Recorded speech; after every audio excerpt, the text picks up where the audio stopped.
So, you're just a leech living off your parents at your ripe old age, huh, Lily?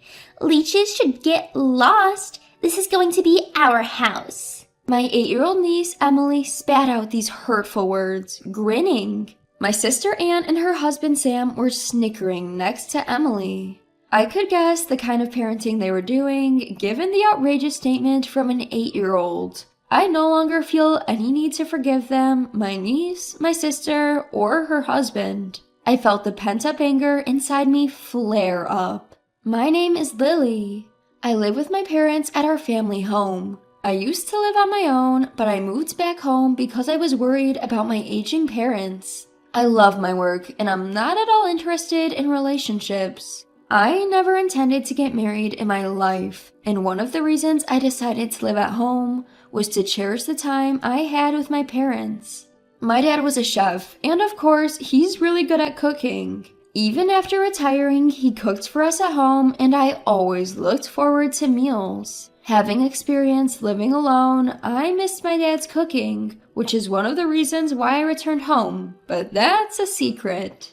When I decided to live with them and support the household, my mom retired from the part-time job she had held for many years.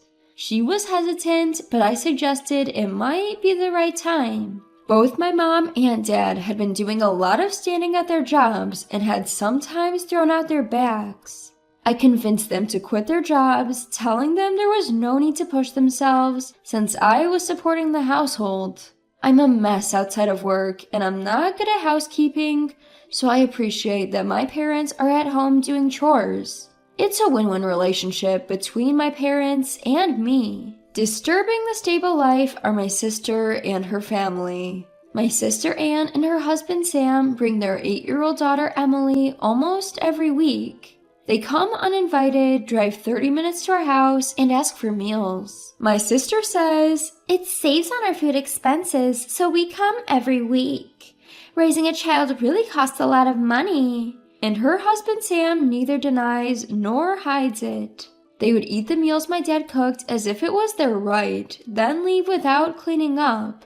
That was their weekly routine. Even if they just came, ate, and left, I might have let them do without anger, but my sister's other behaviors were unacceptable.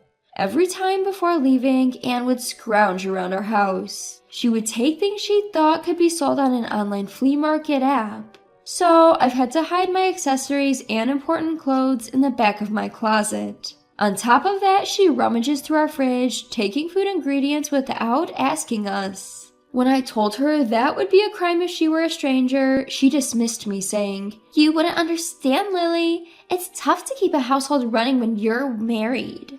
But Anne is not the only selfish one. Emily, who inherited Anne's genes, has become more and more like her as she grew up. Ew, this is gross. Emily made a sour face at the meal my dad made. Neither Anne nor Sam scolded her. The meal was made by my dad, who's a retired chef with pride. There was no way it could be bad, but Emily complained, "I can't eat this, it's disgusting, I want cake." When Sam heard that Emily wanted cake, he turned to me and asked, "Do we have any cake? Emily seems to want some." Even I couldn't help but frown and respond, "Huh?" Sensing potential trouble, my father quickly stepped between Sam and me, apologetically saying, "Sorry, we didn't prepare any cake. Did you not enjoy today's meal, Emily?" Emily seems rather displeased.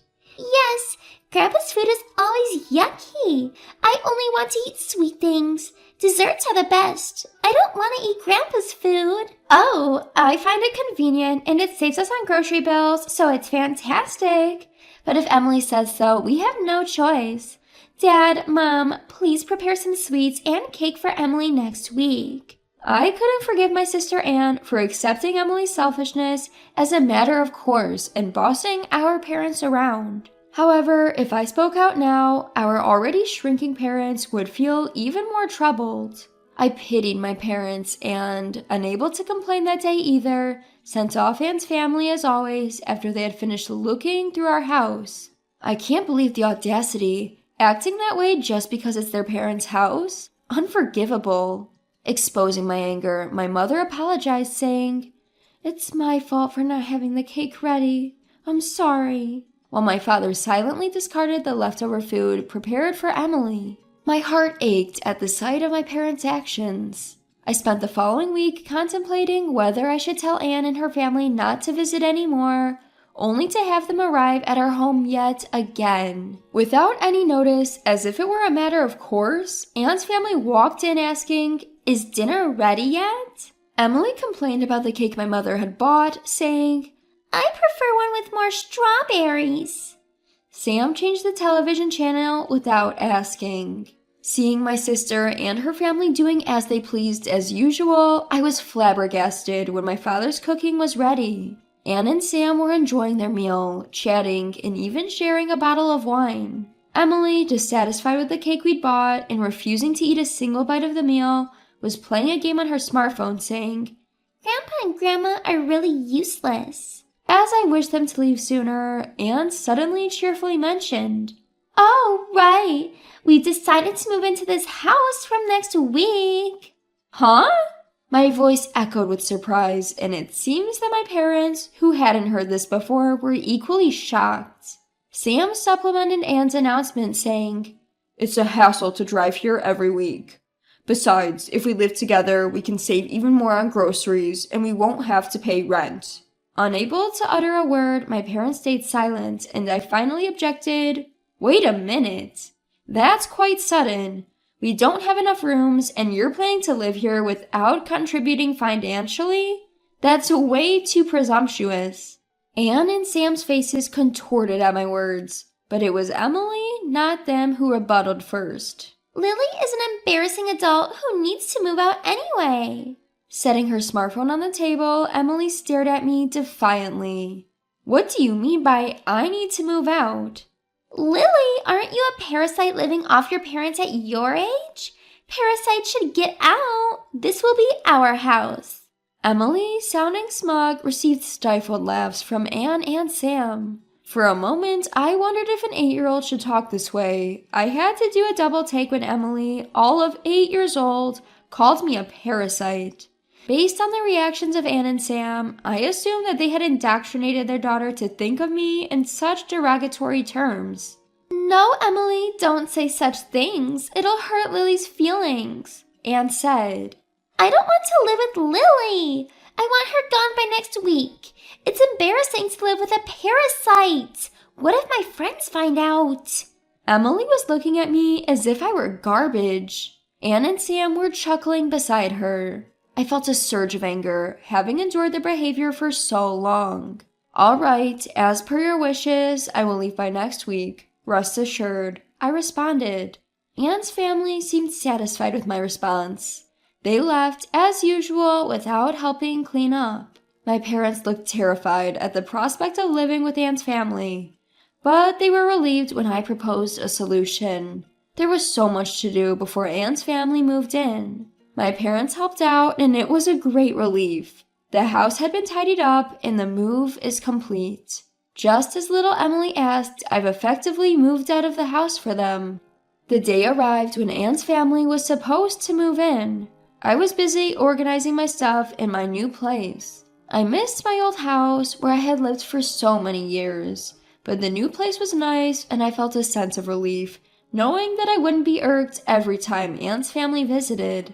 While I was engrossed in cleaning, Anne had apparently been trying to reach me on the phone. My phone rang again, showing numerous missed calls from Anne. I picked up. "Lily, why didn't you pick up earlier? There's a problem with our house." Anne cried.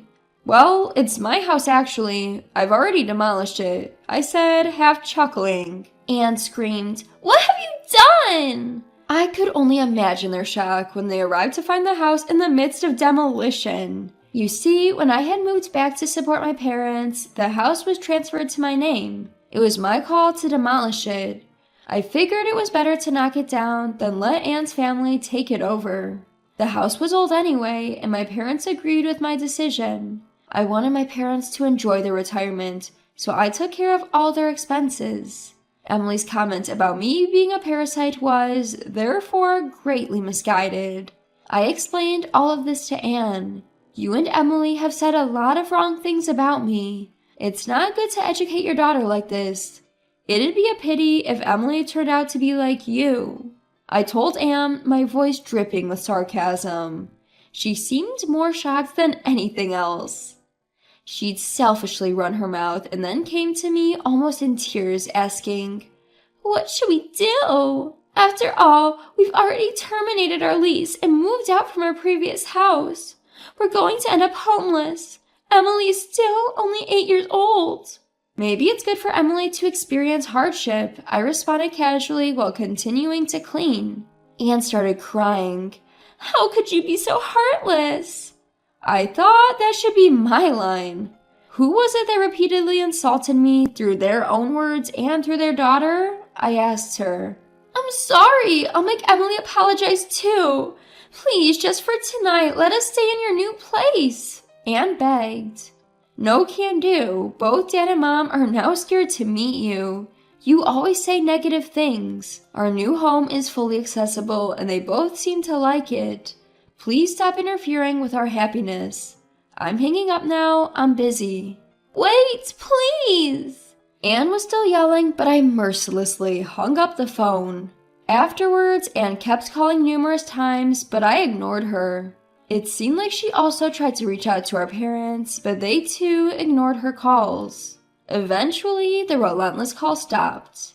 Presumably, Anne and her family managed to find a place to stay. When I wondered where they went, my mother explained the situation to Dad and me a few days later. Apparently, Anne had been sending messages to Mom via text only. It seems she's now staying with Sam's parents. Sam's mom, i.e. Anne's mother-in-law, is a very strict woman when it comes to rules and manners, and Anne disliked her.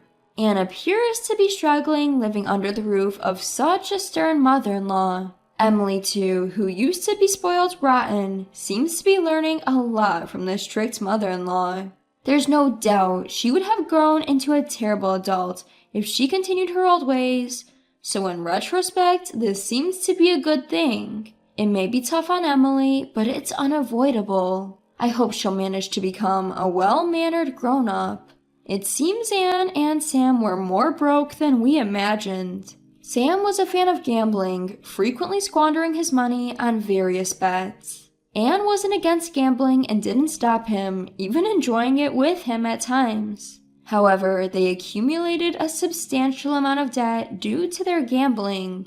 In order to repay this debt, it seems that they wanted to live with our parents. I was dumbfounded by how audacious their reason was. Sam ended up returning to his parents' house, but reportedly disappeared after a few days. Whether he ran away of his own accord due to being chased by debt collectors, or was forcibly taken away to work, it was unclear. Regardless, since he left a note saying, "I'm leaving home. Please don't search for me," the police treated it as a case of him simply leaving home. Anne, without any savings, is now apparently working multiple jobs from dawn to dusk. She's sending daily messages to Mom about her hardships, but it seems Mom has no intention of helping Anne. "We raised her that way, but I think this is a necessary trial for her," Mom said.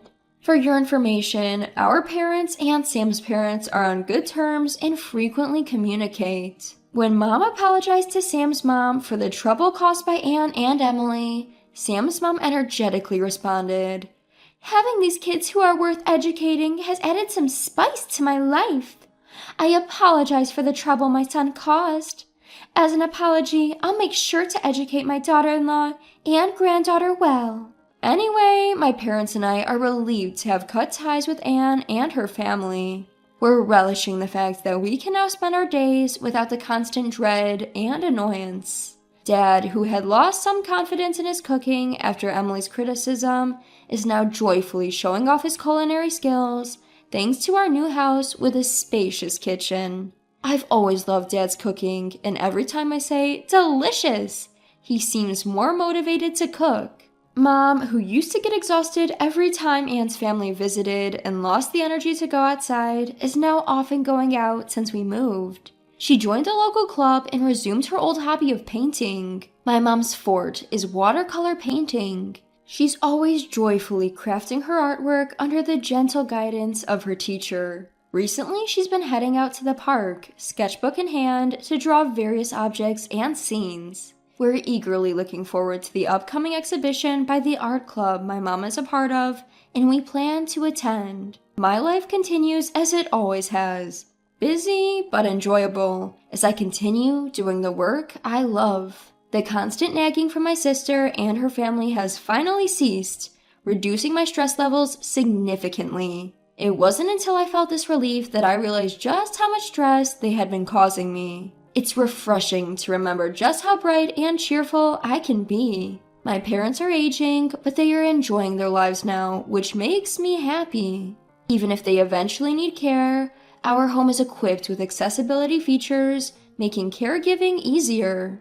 Lily, thanks to you, we are so happy. We truly appreciate it, my mother-in-law often says. My father echoes her sentiments with a warm smile. Indeed, thank you. In part, my devotion to my parents was born from a desire not to have regrets when the inevitable separation comes. However, seeing them so pleased is the greatest reward. I want to continue living this slow-paced, warm life, and will do what I can to ensure our daily lives remain this way.